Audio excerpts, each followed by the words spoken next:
pero confiamos en esas cosas, en la tecnología, en las actividades. Vamos a hacer un concierto y vamos a poner esta luz y vamos a hacer... No digo que no, pero date cuenta que no está la clave allí. Mucha actividad y a la larga terminan yéndose, cayéndose. No hubo resultados, no hubo cambio verdadero. Lo que queremos es cambio verdadero, hecho por Dios, no por nuestra tecnología, por nuestros principios de mercadeo, por psicología ni nada de eso. Tiene que ser el poder de Dios. Y ahí, solo viviendo en el lugar secreto donde tú lloras, le clamas a Dios y Dios conoce tus batallas, donde tú eres tratado por Él.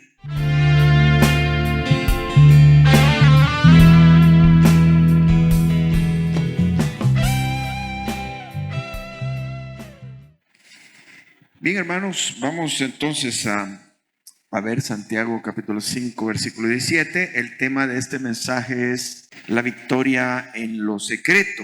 Y tiene que ver, hermanos, con que el hecho de estar en este mundo significa que tenemos desafíos, vamos a atravesar problemas, situaciones que nos rebasan, que no están en nuestro control. Y qué bueno que nosotros tenemos a Dios, porque ese es un gran recurso, Dios, y especialmente la oración, la palabra y la oración. Esas batallas que vamos a pelear, a lo que me dirijo es que Dios nos ha dado la clave cómo vencerlas, y hay que vencerlas en lo secreto, o sea, en la presencia de Dios. En la Biblia tenemos muchos ejemplos de esto. Definimos, hermanos, que nos hace falta poder en nuestra vida personal. Un poder sobrenatural, el poder de Dios, y como iglesia nos hace falta poder también. Y si queremos que Dios sobre, tenemos que buscarlo en oración, con honestidad. Pues hay características que debemos de cultivar para buscarlo, pero es el hecho de que lo hagamos. Los hombres de la Biblia así vencieron tremendas batallas, quizás más grandes que las de nosotros. Así que vamos a hablar en esta mañana sobre esto. Y este versículo al cual nos vamos a referir, que es Santiago capítulo 5, versículo 17 y 18, nos da la pauta. Nos dice: Elías era hombre sujeto a pasiones semejantes a las nuestras, y oró fervientemente para que no lloviese, y no llovió sobre la tierra por 3 años y 6 meses. Y otra vez oró, y el cielo dio lluvia, y la tierra produjo su fruto. Elías, hombre sujeto a pasiones semejantes a las nuestras. Bueno, quiero decirle que Dios quiere que sus oraciones tengan respuesta. Aquí nos ha dado una clave: seguir el ejemplo de Elías. El razonamiento básico que nos está dando este pasaje es que Elías era hombre sujeto a pasiones, podríamos decir también debilidades parecidas a las nuestras, pero que Dios le dio tremendas respuestas, como fue esto. Oró para que dejara de llover 3 años y medio, y luego cuando oró, Dios desató la lluvia. Algunos se preguntarán: qué rara es esta oración, que deje de llover. Aquellos de ustedes que tienen más conocimiento bíblico saben el antecedente, pero lo voy a ir explicando un poquito más durante el mensaje. El mensaje aquí, claro, es que la respuesta de Dios obedece a su misericordia, no a que Elías fuese perfecto. Su misericordia igual va a ser con nosotros. Es por su misericordia. Pero, aquí hace un contraste. Pero oró fervientemente. Ahí está. Ahora la pregunta es: ¿hace usted esta oración ferviente? Pues podemos tener debilidades, pasiones, pero no oramos. La diferencia la puede hacer la oración. Esa oración ferviente. Y es la que vamos a aprender, o la que debemos de aprender, y la que quiero comunicarles en esta mañana, para que al igual que Dios escuchó a Elías, lo escucha a usted también. Pasiones semejantes a la nuestra. Aún el apóstol Santiago se pone él en el plano de todos, ¿verdad? Tanto él como usted, yo, todos tenemos pasiones, debilidades, pero el punto es qué oración es la que estamos haciendo. Yo quiero destacar varias cosas acá. No vamos a ir a todos los capítulos que hablan sobre Elías porque sería largo, pero voy a hacer referencia a la historia de él en ciertos momentos. Primero, definamos el secreto de Dios, porque es algo que lo mencioné en el título. La victoria se produce en el secreto de Dios. ¿Qué es el secreto de Dios? Veamos estos textos acá. Mateo 6:6 dice: y cerrada la puerta, ora a tu Padre que está en secreto, y tu Padre que ve en lo secreto te recompensará en público. Evidentemente nos está diciendo que es donde los seres humanos no ven, donde estás tú solo con Él. Y es secreto porque no lo ves físicamente, pero ahí está Él. A mí me parece muy maravilloso esto, que no lo vea, pero ahí está Él. ¿Quién? Dios, el Creador. Y yo lo puedo buscar en lo secreto. Pero eso dice, cierra la puerta para que nadie te vea. Que aprendas a desarrollar esa vida en el secreto de Dios. En otro texto, Jeremías dice, porque ¿quién estuvo en el secreto de Jehová? Como esto. Y vio y oyó su palabra. ¿Quién estuvo atento a su palabra y la oyó? Este pasaje es dado a causa de los falsos profetas, pero Dios les dice, aunque sean falsos profetas, si ellos estuviesen en mi secreto, oirían mis palabras y le darían las palabras mías al pueblo y el pueblo se arrepentiría. O sea que cuando estás en los secretos de Dios, recibes. Dice que miras la palabra y la recibes en el secreto de Él. Llama la atención, porque esto como que no compagina. No quiero decir que andar en actividades ante los demás y estar juntos sea malo, ¿no? Es algo bueno, ¿verdad? Y más en la iglesia. Pero uno podría estar involucrado en actividades, en compañerismo, en programas, y nunca estar en lo secreto, o dedicarle muy poco tiempo a estar en el secreto de Dios. La fe de uno no crece. Y no nos extrañemos que al poco tiempo este hermano, esta hermana desertan, se caen, porque esto es evidencia de que no han aprendido a estar en el secreto de Dios. Sí, en actividades, tomándose fotos por aquí, por allá, paseando y haciendo de todo. No digo que esté mal, pero ese es el desarrollo normal de los cristianos en esta época. Muy pocos están en el secreto. Esto es algo muy especial y quiero desarrollar el otro punto, que es el secreto, hermanos, es la soledad. Cuando nadie te ve y vives en una plática íntima con Dios y no saben que tú estás más consciente de Dios en ese momento que de la gente o de las circunstancias. Estás viviendo en el secreto de Dios. No quiero decir que no te vas a involucrar en actividades de esta vida, pero estas personas han decidido vivir en el secreto de Dios. Qué lindo es eso. Inclusive las circunstancias te empujan. Si yo no vivo en el secreto de Dios, estoy perdido. Ya no quiero vivir. Estaremos dispuestos a entregarnos totalmente al secreto de Dios. La presencia de Dios. Hablando del profeta Elías, pues hizo esta oración para que dejara de llover. Les digo extraña, porque en lugar de pedir porque hay una sequía, uno generalmente pide que llueva, Señor, que llueva, porque el hecho de que deje de llover iba a traer terribles estragos en el país. ¿Por qué oró esto? Ya lo vamos a explicar después. Pero cuando después de él orar, no sé si fue por años, Dios le confirmó, le manda un mensaje al rey Acab. Y es a causa de él y de la esposa y del pueblo que él estaba haciendo esta oración. Y es donde le dice estas palabras. Porque tanto Acab como su esposa habían introducido un culto al dios Baal y a la diosa Astarot. Y habían tratado de sustituir la fe del pueblo, que era en Jehová, por la fe en este Dios. Y lo habían logrado. Había habido una apostasía masiva del pueblo, contagiados por esta nueva onda de Baal y de Astarot. Quien había introducido eso, claro, el rey Acab, pero dice que él se casó con una princesa sidonia, que ella es la que introdujo este culto, y ella se encargó también de formar bandas armadas para matar a todos los profetas de Jehová, y lo habían logrado.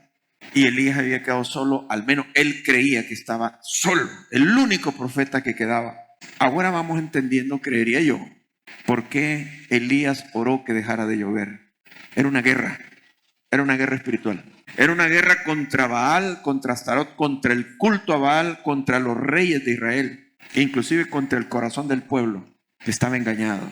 Tenía que dejar de llover 3 años y medio con todas las consecuencias que venían, porque no había manera de despertar al pueblo a que se volviera al Dios verdadero. Cuando le manda este mensaje a Acab, le dice de esta manera: Elías Tisbita, que era de los moradores de Galaad, dijo a Acab: vive Jehová Dios de Israel, en cuya presencia estoy, que no habrá lluvia ni rocío en estos años, sino por mi palabra. Me llama mucho la atención esto, en cuya presencia estoy. Cuando decimos, pero si es que Dios está en todas partes, entonces, en un sentido, todos estamos en la presencia de Dios. Pero ¿por qué Él dice en cuya presencia estoy? Es cierto, Dios está en todas partes. El problema es que nosotros no estamos conscientes de que Dios está, que estamos en la presencia de Dios. Porque solo vemos lo físico, lo material. No estamos conscientes qué es lo que hay aquí. Hermano, no estamos conscientes quién está aquí en este momento. No estamos conscientes de los ángeles que nos rodean. No estamos conscientes del mundo espiritual, sino del mundo físico. Cuando Él dice, vive Jehová en cuya presencia estoy, es porque Él tenía una conciencia de la presencia de Dios y Él vivía, caminaba en esa presencia, fruto de haber cultivado sus tiempos a solas con Dios y haberse entregado a esto. En otras palabras, estar en la presencia de Dios es contrario a estar en la presencia del hombre, que es de lo que más estamos conscientes, la presencia de los demás. Por ejemplo, va a ser algo malo, que no me vean, que no me vean. Qué pena que me vieron. Es la presencia del hombre. La presencia de Dios es, aún alguien que está muy consciente de la presencia de Dios sabe que eso es lo que más le interesa, la presencia de Dios, más que la presencia del hombre. Y esto deriva en otras cosas, lo que dijo Pablo, si todavía buscara agradar a los hombres, no sería de Cristo. Los profetas recibían palabra de Dios, no de hombre. Y Dios les decía, les dirás pues mis palabras, te oigan o no te oigan. A Ezequiel le dijo así. Entonces, lo que el profeta tenía que hacer es cuidarse de decir exactamente lo que Dios le había dicho y no andar preguntando qué es lo que querían que les enseñara o qué es lo que les querían que profetizaran, qué querían ellos o al pueblo, qué opinas tú del mensaje, y los hombres están confeccionando el mensaje de Dios, acomodándolo a la sociedad en que viven. No, es la palabra de Dios, y eso les traía tremendas consecuencias, de tal manera que Jesús dijo cuando llegó a Jerusalén, Jerusalén, Jerusalén, que matas a los profetas y apedreas a los que te son enviados. ¿Cuántas veces he querido juntar tus hijos bajo mis alas y no han querido?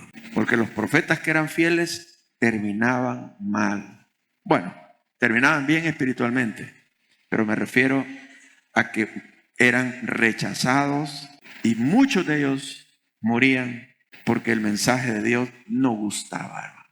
Ustedes han oído tal vez evangelios así más acomodados al gusto de las personas. No, este es lo que me gusta. Ahora, si usted es espiritual, le va a gustar la palabra de Dios tal como es, ¿verdad? Si es espiritual, ¿verdad? O si se tiene hambre de Dios, le va a gustar la palabra tal como es. Pero el que no anda bien, no le gusta la palabra tal como es. Preferiría darle un cambiecito, pintadito de otra manera y arreglado de otra manera, a modo que no se sienta desagradable, sino que te profeticen cosas bonitas, buenas, que te suavicen todo, no te toquen en el punto del pecado, ni el infierno, ni cosas así. Dios no castiga, Dios te ama, Dios te va a prosperar. Mira, si haces esto, esta es la fórmula para que el otro año prosperes, te vaya bien y todo eso. Entonces el mensaje así. Pero Elías sabía que tenía que hacer una oración, porque lo que el pueblo necesitaba no era prosperidad, era quebrantamiento. Y lo único que podía producir esto es la sequía, que dejara de llover. Pero entonces, para llegar a orar, tenía que tener mucho cuidado de estar en la presencia de Dios, de tener la certeza que era Dios quien estaba guiando a hacer una oración de ese tipo. Pero sabía que se necesitaba esa oración. Entonces, la invitación es a vivir en la presencia de Dios, que nos entreguemos a vivir orando. Esto no significa solo el tiempo en la mañana, antes de salir a trabajar, sino que todo el día. Claro, tener tu tiempo a solas con Dios, tampoco hacer aquello de, no, cuando yo pueda voy a orar. No, tienes tu tiempo a solas con Dios. Y también que no termine allí, sino que en el día, en medio del trabajo y todo, estás viviendo en la presencia de Dios y estás orando con frecuencia, acordándote, y llega a una comunión donde de repente comienzas a pensar en algo, oras por eso, en alguien, oras por esa persona. Y así te mantienes en tu día, como en una plática con Dios, constante, viviendo en la presencia. Así es como vivía vivía Elías y otros hombres de Dios y como Dios quiere que tú vivas. Ahora, hemos de decir también que prácticamente solo el sufrimiento nos lleva a entregarnos de esa manera a la presencia de Dios. El sufrimiento, haber llegado al tope, donde hay cosas que no las puedes controlar, que te hacen sufrir mucho y no hay manera de aliviar tu dolor más que en la presencia de Dios. Elías había sufrido mucho. Conociendo a un hombre como él era celoso por las cosas de Dios, esa apostasía, ver que el pueblo en masa habían abandonado a Jehová y estaban adorando a Baal, él se decía, ¿cómo es posible que hemos llegado a esto? ¿Cómo es posible que hemos caído tan bajo? ¿Cómo es posible que no hay ni uno que se oponga? Todos se han ido en masa tras Baal. Eso lo indignaba, pero lo hacía sufrir mucho a él. Él sufrió la arrogancia también. Me imagino que él tuvo debates con algunos de esos que adoraban a Baal y todos apoyando a los adoradores de Baal, burlándose de él, amenazándolo. Y él llegando a la conclusión, no puedo hacer nada. Necesito el poder de Dios. Aquí solo Dios puede obrar en esas vidas. Y ellos no están preparados hasta que sufran. Yo les puedo hablar, les puedo argumentar, pero la gente es terca, necia. ¿Cómo vas a cambiar la vida de alguien? Que nos damos cuenta, Padre, solo tu poder puede convencer a esta persona. Pero muchas veces, hermano, ese camino de convicción tiene que venir por sufrimiento. Casi que la persona tiene que sufrir. Ahora, a veces me han dicho, no, pero la persona está sufriendo, todavía no suficiente, porque a veces no hemos llegado hasta el fondo. Y entonces la persona todavía no se rinde. Pero bueno, todo este sufrimiento a Elías, inclusive perder trabajo, nadie le daba trabajo. Tiene que salir huyendo al desierto donde Dios lo mantuvo de una forma sobrenatural, con vida. Cuando tú estás sufriendo, ¿quién te puede ayudar? Solo Dios. Y ahí es donde tú te entregas a la oración y sabes que Él es tu refugio y que la oración es tu único refugio. No hay más. Hermanos, inclusive en el ministerio, has tratado de convencer, has hecho esto, has hecho lo otro y te das cuenta que no puedes penetrar el corazón de las personas. Tú puedes tener celo por ellos porque anden con Dios, que vengan, que hagan la obra de Dios y llegas a la conclusión, es que no los puedo convencer. Nadie puede cambiar a nadie. Solo Dios. Esa persona todavía no ha llegado al punto donde va a hacer caso a las palabras de Dios. No está sufriendo. Es duro decirlo, pero no ha topado todavía. Por eso no se quebranta. Pero Elías ya topó. Entonces él sabe que se tiene que dedicar a la oración y a buscar el poder de Dios. Viene otra cosa, su misericordia y tus debilidades. Nos encontramos con batallas aquí en nuestro corazón cuando buscamos el poder de Dios. Y la típica es que encuentras tanta debilidad en ti. Te pregunta, puedes preguntar, yo ando detrás de otros convenciéndolos para que vengan a la iglesia, para que estén en este grupo, que hagan esto. Y yo mismo experimento esta debilidad. Casi que los entiendo, pero no me puedo quedar ahí de los brazos cruzados. Pues no, todos somos así y de todos modos. Vengamos, no hagamos nada. No puede ser. O sea, yo me trato a mí mismo para cambiar yo, pero también los demás tienen que cambiar. No podemos conformarnos. Entonces, Elías se enfrentaba con sus pasiones y debilidades, porque dice, Elías era hombre sujeto. Y eso significa que estaba adherido a pasiones semejantes a las nuestras. Pero oró. ¿Qué puedes hacer en tu frustración contigo mismo? Orar. Y en tu frustración, probablemente dentro de tu familia, dentro de tu círculo, orar. Es lo único que lo puede sacar adelante. Pero qué lindo, porque dice que a pesar de sus pasiones, Dios le oyó. En una oración digamos que la respuesta era una respuesta inmensa para que deje de llover 3 años y medio. No era cualquier cosa, pues. No era que me cambien de trabajo, era dejar de llover, hermano. Y Dios le oyó. O sea, Dios no se detiene por tus debilidades. Él actúa por misericordia al ver tu corazón, que te deshaces ante Él, ante algo, y que de verdad quieres. Podemos decir cuáles eran las debilidades o pasiones. La Biblia no nos habla mucho, pero podemos deducir algunas cosas. Él tenía un carácter fuerte y por eso precisamente hizo ese tipo de oraciones para que dejara de llover 3 años y medio. Hermanos, que deje de llover 3 años y medio en una cultura como aquella. Le estaba tocando su economía a todo el país inclusive la vida. No sé cuántos pudieron haber muerto con eso, pero muchas veces, solo cuando le tocan el dinero a alguien, se quebranta. Por eso, en el Antiguo Testamento, Dios le tocaba el corazón al pueblo cuando venían grandes fracasos económicos al país. Les tocaba el dinero. Cuando uno tiene dinero y todo va bien, más o menos. Cuando ya no hay, inclusive para desarrollar un vicio, hay que tener pistillo. Y si ya no hay, ¿qué hago? El carácter de Elías era así, fuerte. Quizás si él hubiera tenido más don de misericordia, hubiera orado de otra manera. ¿Qué hubiera pedido típicamente? Sí, el pueblo anda mal, pero bueno, mira, Dios te ama. Dios te ama tal como eres, ¿verdad? Voy a orar, Señor, prospéralos. Bendice a todos los varones, que sepan que Dios los ama. Y oraciones así de ese tipo. No era el carácter de Elías. Elías era hombre de batalla, claro.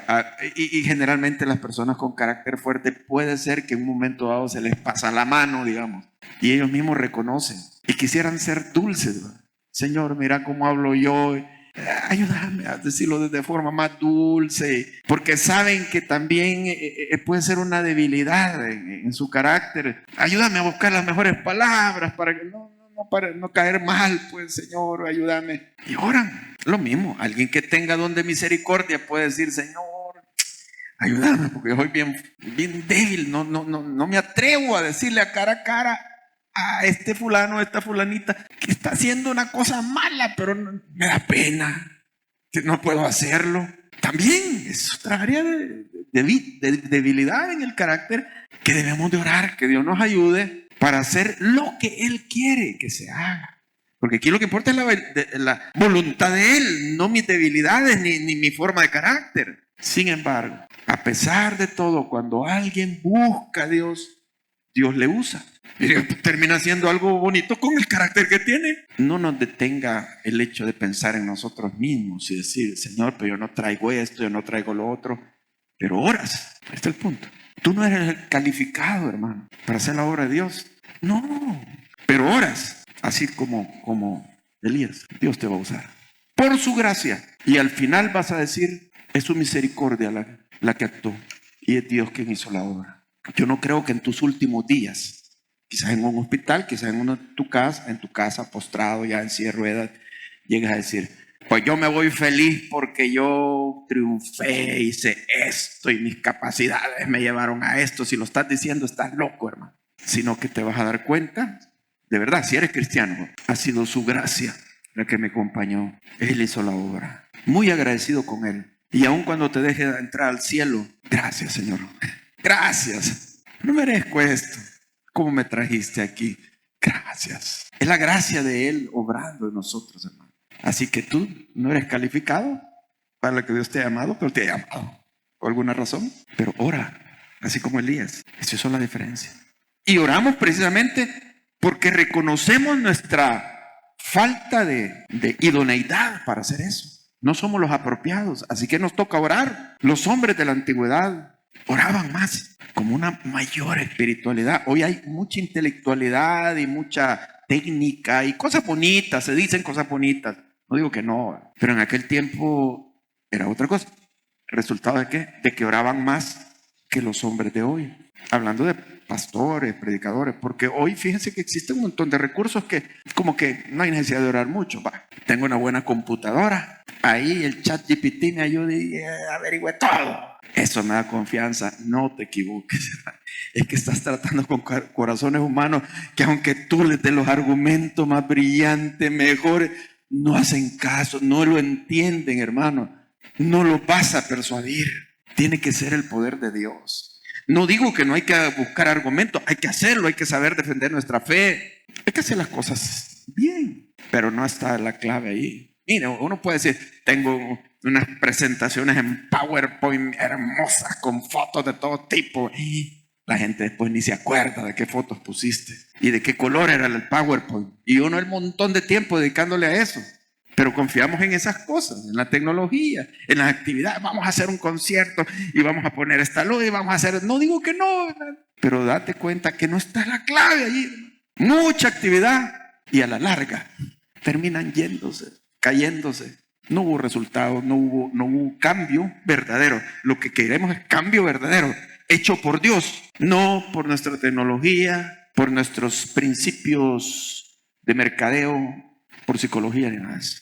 Tiene que ser el poder de Dios. Y ahí, solo viviendo en el lugar secreto donde tú lloras, le clamas a Dios y Dios conoce tus batallas, donde tú eres tratado por Él. Te admite en ese círculo el Señor para hacer su obra. Así que encajas con esto, hermano, porque Elías era un hombre sujeto a pasiones igual que tú, debilidades, pero oró. ¿Estás dispuesto a orar de esa manera? Meterte al secreto de Él, practicar el secreto de Él.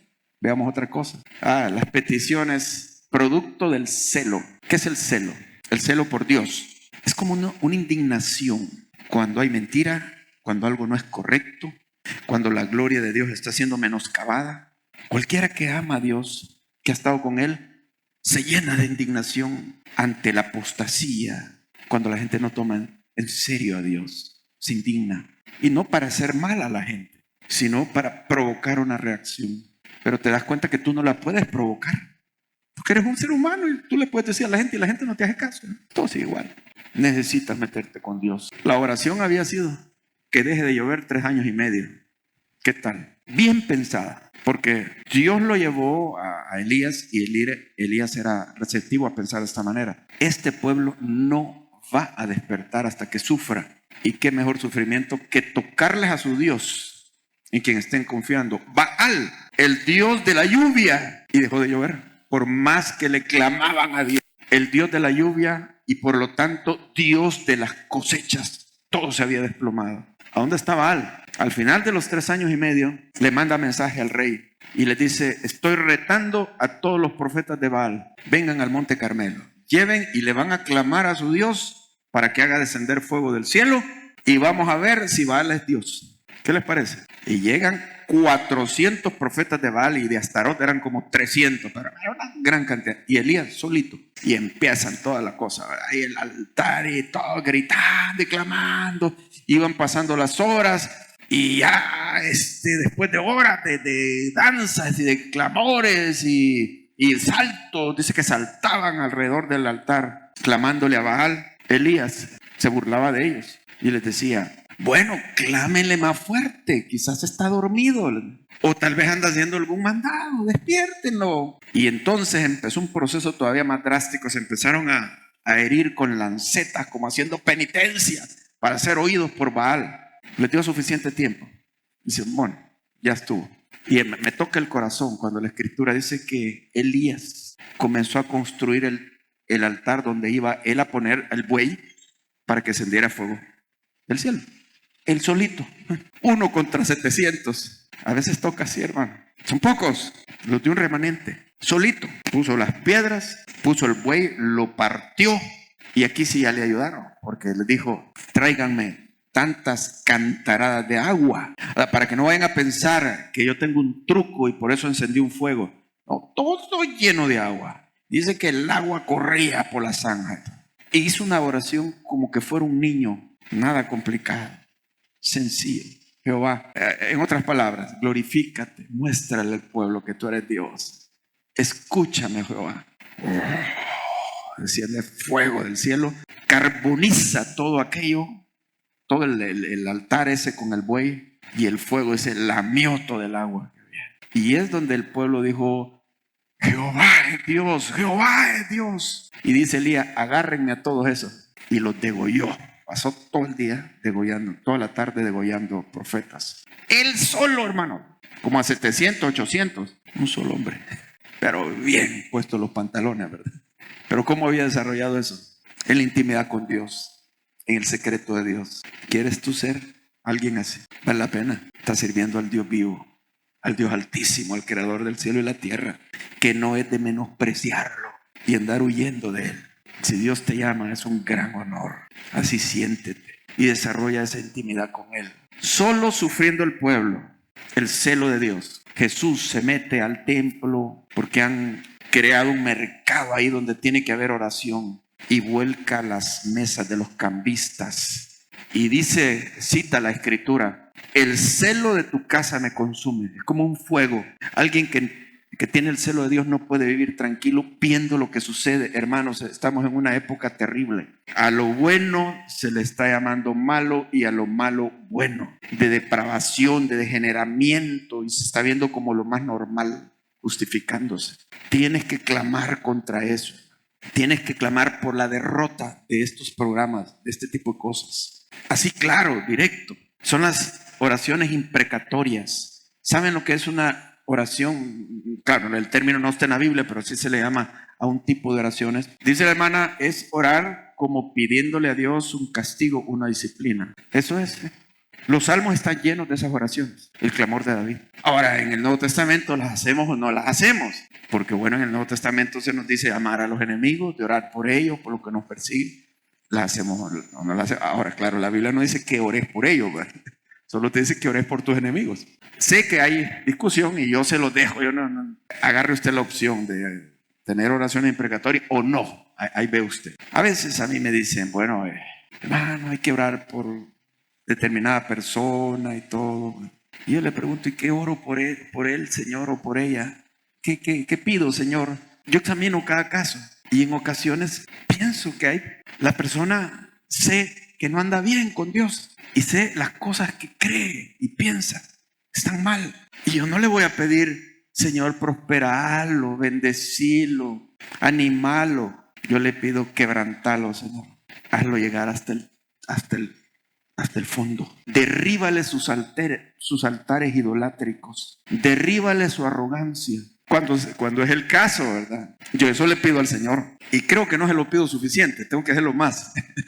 No siento la guía de orar que lo bendigas y lo prospere. No anda bien. No necesita eso. Necesita ser derribado de su ego. Señor, desengáñalo de todas las vanidades que cree. ¿Por qué? Cuando esta persona haya llegado a ese punto, es la oportunidad para que reconozca que Cristo es todo. Si no, olvídense, hermano. Por más que le digan, así es el ser humano. Eso es por lo que estaba orando Elías. El sufrimiento de ese pueblo, 3 años y medio sin lluvia, lo preparó para que cuando Elías retó a los profetas y los derrotó, dijeran, Jehová es Dios, Jehová es Dios. Era la única manera. Ese es el celo, es indignación. Cuando Dios le preguntó a Elías, que se había escondido en la cueva de Monte Sinaí, ¿qué haces aquí, Elías? Elías le respondió, he sentido un vivo celo por Jehová de los ejércitos. ¿Por qué? Y empieza a denunciar a los hijos de Israel.